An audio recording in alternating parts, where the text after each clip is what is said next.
السلام علیکم ورحمۃ اللہ وبرکاتہ۔ میں سید سعدی قاسمی۔ روح کیا ہوتی ہے اس پر ہم بہت گفتگو کر چکے ہیں، البتہ پہلے ہم ان شارٹ روح کیا ہوتی ہے اس پر بات کریں گے، پھر یہ روح انسان کے جسم میں کتنی بار ڈالی جاتی ہے اس پر انشاءاللہ ہم گفتگو کریں گے۔ ویڈیو بہت انٹرسٹنگ ہونے والی ہے، انفارمیٹیو ہونے والی ہے، اس لیے ویڈیو کو آخر تک سنیے گا، اور اس کا اینڈ تو بہت ہی اہم ہونے والا ہے۔ اس کو آپ کنٹینیو کریے گا اور اچھے کمنٹس کرنا، لائک کرنا، اور ساتھ میں چینل کو سبسکرائب کرنا نہ بھولیں۔ تو ہم شروع کرتے ہیں۔ روح دراصل اللہ کا حکم ہے۔ اللہ تعالیٰ نے قرآن پاک میں ارشاد فرمایا قل الروح من امر ربی، یہ اللہ کا امر ہے، اور جو امر ہوتا ہے اس کا تعلق غیب سے ہوتا ہے، اور غیب کو جاننا مکمل طور پر انسان کے لیے ممکن نہیں ہے۔ اس لیے روح کی کیفیت اور روح کی جو اسٹیٹ ہے، روح کیسی ہے، روح کا کیسا ایک نظر آنے والا جو اس کا پورا مسئلہ ہے، مرحلہ ہے، وہ کیا ہے، یہ انسان نہیں جان سکتا ہے، کیونکہ یہ عالم امر کی چیز ہے۔ اچھا، یہ ہے بہت ہی ہلکی چیز، بہت ہی لطیف چیز، اس کی رفتار بہت تیز ہے۔ یہ انسان کے اندر جیسے پورے گھر کے اندر اگر بجلی کا ایک بٹن دبا دیا جیسے بجلی ورک کرتی ہے، اس طرح انسان کے اندر ایک روح بھی ورک کرتی ہے۔ یہ سمجھانے کے لیے بتا رہا ہوں میں۔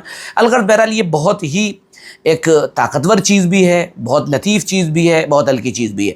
بہرحال اب یہ انسان کے اندر ڈالی کیسے جاتی ہے، یہ بہت اہم سوال ہے، اسی کو میں اس وقت ایڈریس کر رہا ہوں۔ تو اس کے سلسلے میں ہم آپ کو بتا دیں کہ 3 مرتبہ انسان کے جسم میں روح ڈالی جاتی ہے۔ وہ 3 جگہیں کون کون سی ہیں؟ نمبر 1، پہلا وقت وہ ہوتا ہے روح ڈالے جانے کا جب انسان اپنی ماں کی کوکھ میں آتا ہے، اور وہ 4 مہینے کا ہوتا ہے، تو پہلی مرتبہ اس کے اندر روح ڈالی جاتی ہے۔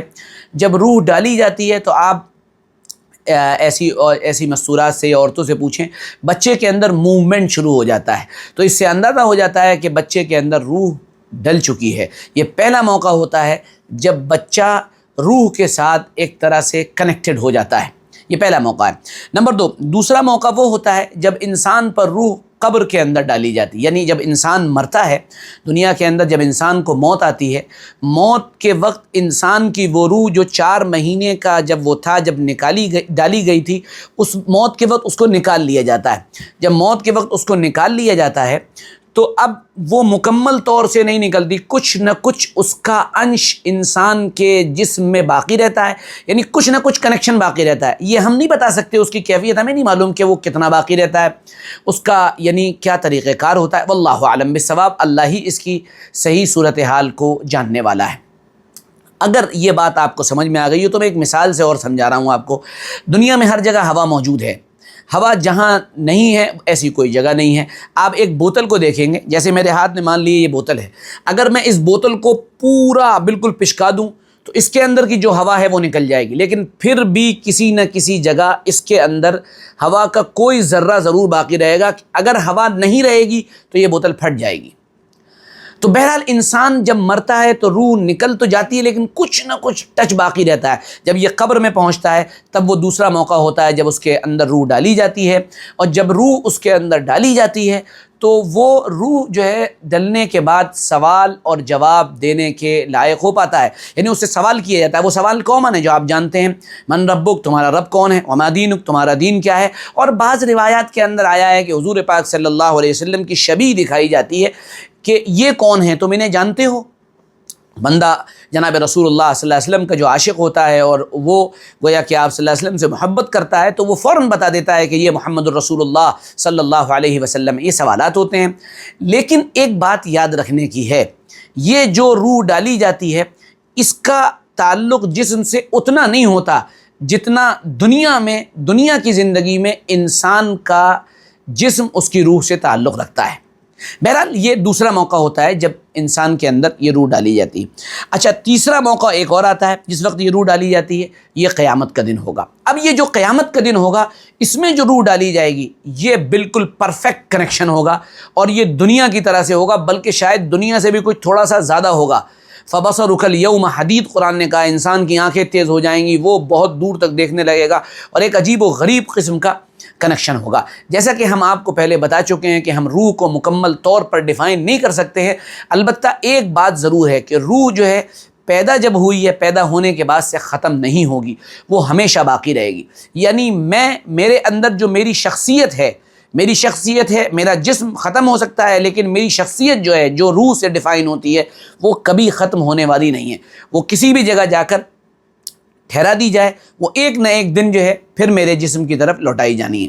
اب یہ جو ہم پہنچتے ہیں قیامت کے میدان میں جہاں تیسری مرتبہ روح ڈالی جاتی ہے، تو یہ کنیکشن بڑا پرفیکٹ ہے، اور یہ پرفیکٹ کنیکشن جو ہوتا ہے اس کی وجہ سے اب قیامت کا دن چونکہ شروع ہو چکا ہے، اب نام اعمال دائیں ہاتھ میں دیے جا رہے ہیں، حساب کیا جا رہا ہے، برے لوگوں کا نام اعمال بائیں ہاتھ میں دیا جا رہا ہے۔ تو یہ ایک عجیب و غریب منظر ہوگا، جس منظر میں اس روح کے کنیکشن کی وجہ سے جسم کے ساتھ جسم کو بھی تکلیف ہوگی، روح کو بھی تکلیف ہوگی، اور جسم اور روح کی جو تکلیف ہے وہ وہاں پر انسان کو سمجھ میں آئے گی جیسے دنیا کے اندر سمجھ میں آتی ہے، اور جسم کو سرور حاصل ہوگا، روح کو سرور حاصل ہوگا، جسم کو مزہ آئے گا، روح کو مزہ آئے گا، یہ بھی انسان کو وہاں پر بہت اچھی طرح محسوس ہوگا۔ ایک ذرا تھوڑی سی باریک بات بتا دے رہا ہوں، اگر آپ کو سمجھ میں آ جائے تو مزہ آ جائے گا۔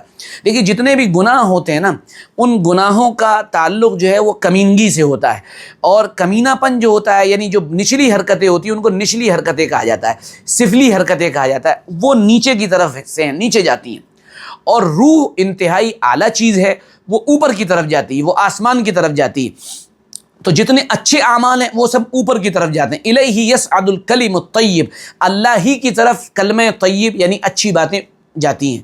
تو اب جو اچھی باتیں ہیں انسان کے اندر، وہ انسان کو اوپر کی طرف کھینچیں گی، اور جو بری چیزیں گناہ وہ انسان کو نیچے کی طرف کھینچیں گے۔ یہ جو کشمکش ہے روح کی، روحانیت کی اور گناہ کی، یہ انسان کو بہت تکلیف میں ڈالے گی۔ اچھا، اب جس کے پاس نیکیاں زیادہ ہوں گی وہ بیلنسنگ ہوگا، اس کو نیچے کی طرف گناہ کھینچ نہیں رہے ہوں گے، تو وہ دن اس کے لیے بڑا اچھا ہوگا۔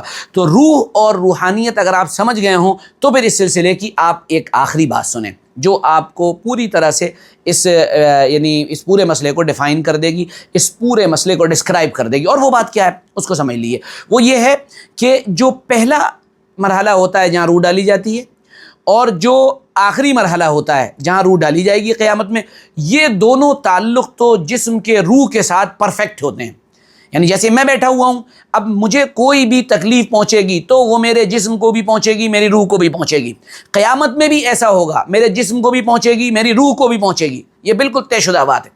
لیکن قبر میں یہ جو کنیکشن ہے یہ اتنا مضبوط نہیں ہوگا، تھوڑا سا ہلکا ہوگا۔ اسی لیے بعض علماء نے یہ لکھ دیا ہے کہ جسم میں روح 2 مرتبہ ڈالی جاتی ہے، کیونکہ قبر کے اندر جو روح کا کنیکشن جسم کے ساتھ ہوتا ہے وہ بہت کمزور سا ہوتا ہے، اس لیے بعض علماء نے لکھ دیا ہے کہ 2 جگہ روح ڈالی جاتی ہے، جو کہ مناسب نہیں ہے۔ روح 3 ہی جگہ ڈالی جاتی ہے۔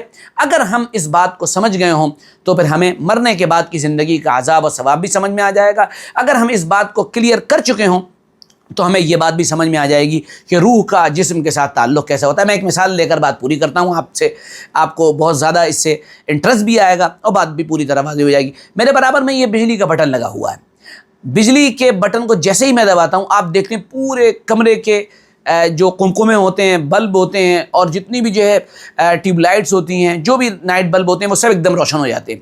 یہ اسپیڈ کتنی تیز ہوتی ہے آپ اندازہ بھی نہیں کر سکتے ہیں۔ روح اس سے بھی زیادہ لطیف ہے اور اس سے بھی زیادہ تیزی کے ساتھ حرکت کرنے والی ہے۔ تو جب وہ اتنی ہلکی ہے اور اتنی تیز اس کی رفتار ہے تو پھر آپ اندازہ لگا سکتے ہیں کہ وہ کس طرح سے انسان کے پورے جسم کو کنیکٹ کی ہوتی ہے۔ اگر آپ سمجھ سکتے ہوں تو تھوڑا اس بات کو سمجھیے گا کہ جب آدمی سو جاتا ہے تو سونے میں اس کی روح نکل جاتی ہے، اور جیسے ہی وہ جگتا ہے تو روح واپس آ جاتی ہے، وہ کروٹ لیتا ہے، روح کا ایک تعلق قائم ہو جاتا ہے۔ تو بہرحال یہ بڑا تیز ایک سلسلہ ہے۔ اگر ہم اس بات کو سمجھ گئے ہوں تو پھر بہت سی باتیں ہماری کلیئر ہو چکی ہوں گی۔ امید کرتا ہوں کہ ویڈیو آپ کے لیے اچھا رہا ہوگا، انفارمیٹیو رہا ہوگا۔ اللہ ہم سب کو اپنے کرم سے، اپنے فضل سے دین کا صحیح فہم نصیب فرمائے۔ جزاکم اللہ۔ السلام علیکم ورحمۃ اللہ وبرکاتہ۔